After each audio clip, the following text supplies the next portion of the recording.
ধ্রুবর তো পরীক্ষা চলছে, আগামীকাল হচ্ছে চারুকলা পরীক্ষা। স্কুল থেকে বলেছে কাগজের কিছু একটা বানিয়ে নিয়ে আসতে হবে। নমস্কার সবাইকে, আমার আরও একটি নতুন ভিডিওতে সবাইকে স্বাগত জানাচ্ছি। ইউটিউব দেখে কাগজ দিয়ে কিছু একটা বানানোর চেষ্টা করছি, দেখুন কেমন হয়েছে। বেশি একটা ভালো হয়নি, কিন্তু এটা দিয়ে ছেলের কাজ চলে যাবে। রঙিন কাগজ দিয়ে আগে কখনো আমি এরকম জিনিস বানাইনি। আমাদের সময় তো এইসব ছিল না।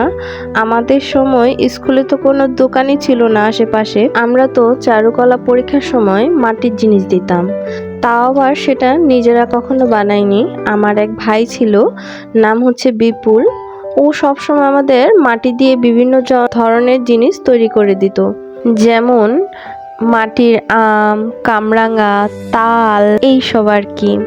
আর নইলে আমরা চক আর ডাস্টার দিতাম, আর অনেক সময় গাছের চারাও দিতাম। যাই হোক, ওইদিকে কাগজ দিয়ে তো উঠান বাড়ি সব নোংরা করেছিলাম, তাই আবার উঠানটা ঝাড় দিয়ে দিলাম। প্রচণ্ড ঠান্ডা লেগেছে, তাই ভাবলাম একটু আদা চা করে খাই। একটু আদা চা খেলে গলা ব্যথা আর মাথা ব্যথা দুটোই কমবে, তাই একটু আদা দিয়ে রং চা বানাতে আসলাম। এখন তো প্রায় 5:30টার মতো বাজে, কিন্তু তাও বাইরে অনেক আলো, সূর্য এখনো ডোবেনি। প্রচণ্ড গরম।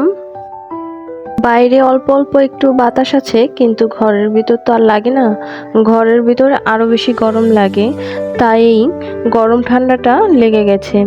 আমার মেয়েও খুব অসুস্থ, ওরও ঠান্ডা, জ্বর, কাশি, নাক দিয়ে সর্দি পড়ে। ও ভীষণ কষ্ট পাচ্ছে। কয়েকদিন ধরে খুব মর্জি করছে, কয়েকদিন যাবতই ঠান্ডা, আজকে হঠাৎ আবার জ্বর। ওকে সামলাতে আমার ভীষণ কষ্ট হয়, কারণ একে তো ও অসুস্থ, সারাদিন খ্যানখ্যান করে, তারপর আমি অসুস্থ হয়ে গেছি।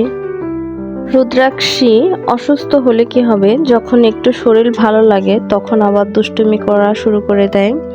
কলে যায়, জল দিয়ে খেলে, এখানে ওখানে ছুটে বেড়ায়। ওর পিছনে পিছনে আমাকে ছুটতে হয়। 2 কাপ চা বানিয়েছি, 1 কাপ আমার জন্য, আরেকটা ধ্রুবর বাবার জন্য।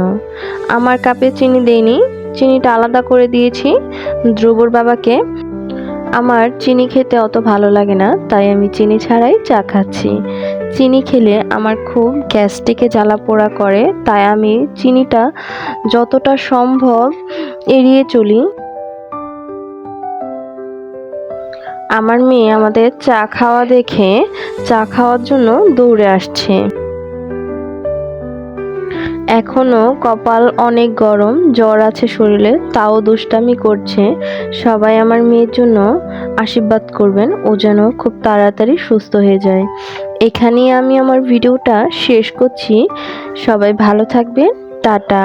আর আমাদের জন্য অনেক আশীর্বাদ করবেন।